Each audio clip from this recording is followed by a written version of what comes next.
ಎಲ್ಲರಿಗೂ ನಮಸ್ಕಾರ. ನಾನು ನಿಮ್ಮ ಡಾಕ್ಟರ್ BK ರಾಮ್ ಪ್ರವೀಣ್, ಜನತಾ ಆಯುರ್ವೇದ ಹಾಸನ. ಓಂ ನಮೋ ಧನ್ವಂತರಿ ಮಾದ್ರೆ ಓಂ ಸುರಾಶ್ರಯ ವಂದಿರ ಪಾದಪದ್ಮಂ ಲೋಕೆ ಜರಾರುಗ್ಭಯ ಮೃತ್ಯುನಾಶಂ ಧಾತಾರಮೇಶಂ ವಿದೋಷಧೀನಾ ಧನ್ವಂತರಿ ರಮನಾಥಂ ಸರ್ವರೋಗ ನಿವಾರಕಂ ಆಯುರ್ವೇದ ಪ್ರವರ್ತಾರಂ ವಂದೇ ಪೇಶದಾಯಕಂ.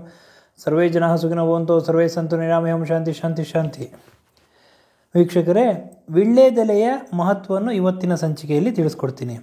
ವೀಳ್ಯದೆಲೆ ಅಂದ ತಕ್ಷಣ ನಮ್ಮ ಮನಸ್ಸಿಗೆ ಬರೋದು, ನಮ್ಮ ಭಾರತೀಯ ಸಂಸ್ಕೃತಿಯಲ್ಲಿ ಎಲ್ಲ ಕಾರ್ಯಕ್ರಮಗಳಲ್ಲೂ, ಶುಭ ಸಮಾರಂಭಗಳಲ್ಲಿ, ಎಲ್ಲ ಒಂದು ಕಾರ್ಯಕ್ರಮಗಳಲ್ಲಿ ವೀಳ್ಯದೆಲೆಯೇ ಮಹತ್ತರವಾದ ಒಂದು ಸ್ಥಾನ ಇದೆ. ಇದರದ್ದು ಒಂದು ಮಹತ್ವ ಇದೆ. ಇದರ ಜೊತೆಗೆ ಈ ವೀಳ್ಯದೆಲೆಯನ್ನು ಅಡಿಕೆ ಸುಣ್ಣದ ಜೊತೆ ಮಿಶ್ರಣ ಮಾಡಿ ಊಟ ಆದ ನಂತರ ತಾಂಬೂಲ ಸೇವನೆಯಾಗಿ ಉಪಯೋಗಿಸೋದು ಎಲ್ಲರಿಗೂ ಗೊತ್ತಿರತಕ್ಕಂತಹ ವಿಷಯ. ಆದರೆ ಇವತ್ತು ವೀಳ್ಯದೆಲೆಯಲ್ಲಿ ಔಷಧಿಯ ಮಹತ್ವನ ಆಯುರ್ವೇದದಲ್ಲಿ ಏನು ಹೇಳಿದ್ದಾರೆ ಅನ್ನೋದನ್ನು ನಾನು ತಿಳಿಸ್ಕೊಡ್ತೀನಿ. ವೀಳ್ಯದೆಲೆ ಆಯುರ್ವೇದದಲ್ಲಿ, ಸಂಸ್ಕೃತದಲ್ಲಿ ನಾಗವಲ್ಲಿ ಅಂತ ಕರೀತಾರೆ. ಇದನ್ನು ಬೀಟಲ್ ಲೀಫ್ ಅಂತ ಇಂಗ್ಲೀಷ್ನಲ್ಲಿ ಕರೀತಾರೆ. ಇದು ಕಹಿ ಹಾಗೂ ಖಾರ ರಸವನ್ನು ಹೊಂದಿದೆ. ಇದರಲ್ಲಿ ನಾರಿನಂಶ, ಫೈಬರ್ ಅಂಶ, protein, carbohydrates, vitamin C, vitamin E, beta carotene ಹೇರಳವಾಗಿ ಇದೆ. ಇದರ ಜೊತೆಗೆ ಇದು ಆ್ಯಂಟಿ ಆಕ್ಸಿಡೆಂಟ್ ಆಗಿ ಆ್ಯಂಟಿ ಬ್ಯಾಕ್ಟೀರಿಯಲ್, ಆ್ಯಂಟಿ ಮೈಕ್ರೋಬಿಯಲ್ ಹಾಗೂ ಆ್ಯಂಟಿ ಇನ್ಫ್ಲಮೇಟರಿ, ಅನಾಲ್ಜೆಸಿಕ್ ಹಾಗೂ ಆ್ಯಂಟಿ ಕ್ಯಾನ್ಸರಸ್ ಆಗಿ ಕೆಲಸ ಮಾಡ್ತದೆ. ತಲೆ ಕೂದಲಿನಿಂದ ಹಿಡಿದು ಕಾಲಿನ ಉಗುರಿನವರೆಗೂ ಆರೋಗ್ಯವನ್ನು ಕಾಪಾಡಿಕೊಳ್ಳಲು ಇದು ಸಹಾಯಕವಾಗಿದೆ.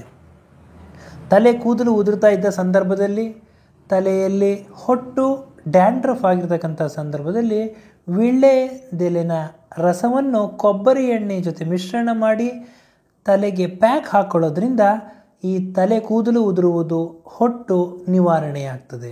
ಹಾಗೂ ಕಣ್ಣಿನ ಸಂಬಂಧಿ ಕಾಯಿಲೆಗಳು, ದೃಷ್ಟಿ ಸಂಬಂಧಿ ಕಾಯಿಲೆಯಾದ ನೇತ್ರಾಭಿಷಂಧ ಅಂತ ಹೇಳ್ತೀವಿ, ಅಂದರೆ ಕಂಜಂಕ್ಟಿವೈಟಿಸ್. ಈ ಕಂಜಂಕ್ಟಿವೈಟಿಸ್ನಲ್ಲಿ ಈ ಒಂದು ವೀಳ್ಯದೆಲೆಯ ರಸದ ಜೊತೆಗೆ ಜೇನುತುಪ್ಪ ಮಿಶ್ರಣ ಮಾಡಿ ಡ್ರಾಪ್ಸ್ ಹಾಕ್ಕೊಳ್ಳೋದ್ರಿಂದ ಈ ಕಣ್ಣಿನಲ್ಲಿ ಕಂಜಂಕ್ಟಿವೈಟಿಸ್, ಕಣ್ಣು ಊರಿ ಕೆಂಪಾಗೋದೆಲ್ಲ ನಿವಾರಣೆಯಾಗ್ತದೆ.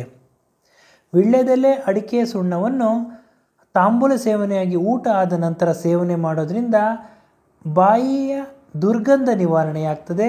ಹಲ್ಲಿನ ಆರೋಗ್ಯ, ಒಸಡಿನ ಆರೋಗ್ಯ ಒಂದು ಕಾಪಾಡ್ತದೆ. ಅದರ ಜೊತೆಗೆ ಆಹಾರ ಸುಲಭವಾಗಿ ಜೀರ್ಣವಾಗ್ತದೆ. ಹಾಗೂ ಇದರಲ್ಲಿ ಕ್ಯಾಲ್ಶಿಯಂ ಅಂಶ, ಅಂದರೆ ಸುಣ್ಣವನ್ನು ಮಿಶ್ರಣ ಮಾಡೋದ್ರಿಂದ ದೇಹದಲ್ಲಿ ಮೂಳೆಗೆ ಬೇಕಾಗಿರ್ತಕ್ಕಂತಹ ಒಂದು ಕ್ಯಾಲ್ಶಿಯಂ ಅಂಶ ಹೇರಳವಾಗಿ ಇರೋದ್ರಿಂದ ಇದು ಕ್ಯಾಲ್ಶಿಯಂನ ದೇಹಕ್ಕೆ ಕೊಡ್ತದೆ.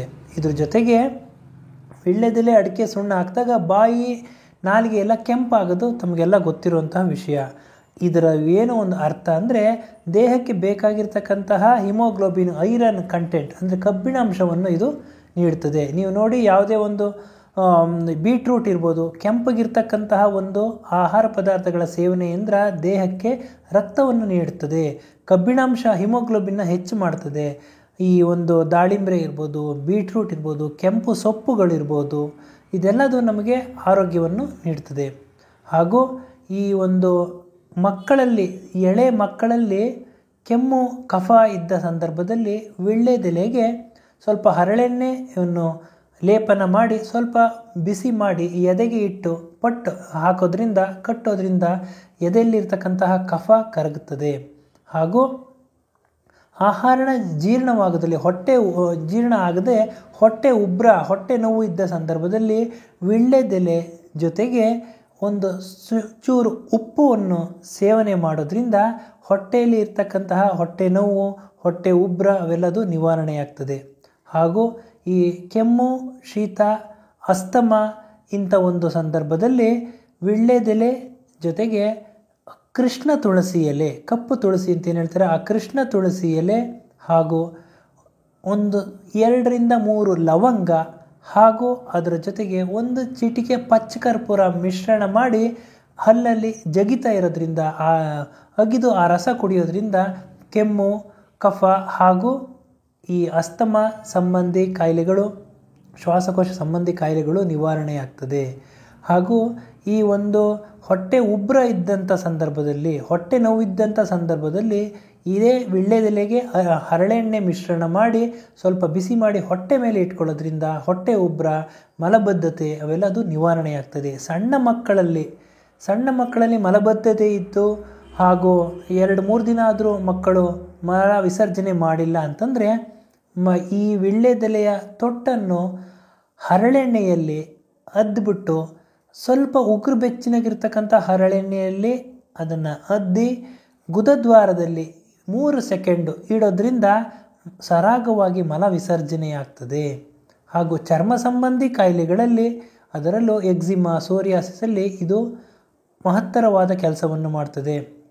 ಯಾವುದೇ ಒಂದು ಗಾಯ ಆಗಿದ್ದಂಥ ಸಂದರ್ಭದಲ್ಲಿ ವೀಳ್ಯದೆಲೆ ರಸದ ಜೊತೆಗೆ ನಿಂಬೆ ರಸ ಮಿಶ್ರಣ ಮಾಡಿ ಲೇಪನ ಮಾಡೋದ್ರಿಂದ ಗಾಯ ಬೇಗ ನಿವಾರಣೆಯಾಗ್ತದೆ.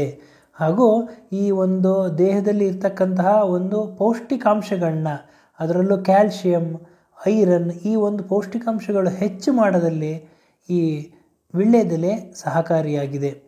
ಇವತ್ತಿನ ಈ ಸಂಚಿಕೆಯಲ್ಲಿ ವೀಳ್ಯದೆಲೆಯ ಮಹತ್ವ ನಾನು ತಿಳಿಸ್ಕೊಟ್ಟಿದ್ದೀನಿ.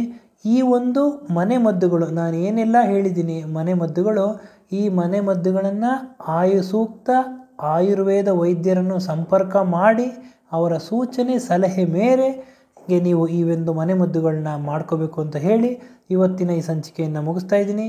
ನನ್ನ ಈ ವಿಡಿಯೋ ತಮಗೆ ಇಷ್ಟವಾಗಿದ್ದಲ್ಲಿ ಲೈಕ್ ಮಾಡಿ, ಶೇರ್ ಮಾಡಿ ಹಾಗೂ ಮುಂದಿನ ವಿಡಿಯೋಗಳಿಗಾಗಿ ಸಬ್ಸ್ಕ್ರೈಬ್ ಮಾಡಿ. ಧನ್ಯವಾದಗಳು.